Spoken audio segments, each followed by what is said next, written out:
नमस्कार, जय सनातन संस्कृति। बंधुओं, किसी ने मुझसे पूछा कि आचार्य जी, कलयुग कब प्रारंभ हुआ? कलयुग की जो स्थापना है वो कब हुई? कब कलयुग धरती में आया? शास्त्र कहते हैं कि जब द्वापर के अंत में भगवान श्री कृष्ण सारी लीलाओं को संपन्न करने के बाद परम धाम को, अपने श्री धाम को गए, उसी दिन कलयुग ने इस धरा पे प्रवेश किया।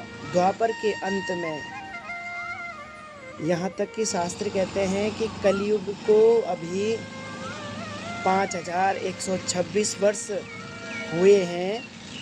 ये ज्योतिषी गणना है कि 5126 वर्ष हुए हैं अभी कलयुग को इस पृथ्वी पर। और कलयुग में देखो कितना अत्याचार हुआ। कलयुग के सबसे जो प्रथम राजा हैं वो हैं परीक्षित महाराज। उन्हीं को सबसे पहले कलयुग दिखा तो परीक्षित महाराज ने कहा कि हे व्यक्ति, तो काला है, कलूटा है, बड़ा भयानक है, तो है कौन? तब कलयुग ने कहा, भगवान हे राजन, मैं कलयुग हूँ। परीक्षित जी ने कहा कि कलयुग का हमारे इस राज्य में कोई स्थान नहीं है, यहाँ से भाग जाओ, नहीं तो मैं तुम्हारा वध कर दूंगा। तो कलयुग ने कहा कि मैं जाऊँ तो जाऊँ कहाँ? चारों तरफ आपका ही छत्र राज है, एक छत्र राज है आपका, मैं कहाँ जाऊँगा? तब परीक्षित महाराज ने पूछा कि आप में बहुत सारी बुराइयां हैं, लेकिन कोई एक अच्छाई बताओ जिससे मैं तुम्हें यहीं रहने के लिए कहूँगा। तब कलयुग ने कहा कि मेरे जीवन में बहुत सारी बुराइयां हैं, मैं बहुत बुरा हूँ, लेकिन परीक्षित महाराज में कुछ गुण भी हैं। वो गुण है कि कलयुग एक नाम आधारा, सुमिर सुमिर नर उतरे पारा। बड़ा सुंदर वाक्य कलयुग ने कहा कि जो आपको तप सतयुग में करना पड़ता था, जो त्रेता में करना पड़ता था, जो द्वापर में करना पड़ता था, वो तप इस कलयुग में नहीं करना पड़ेगा।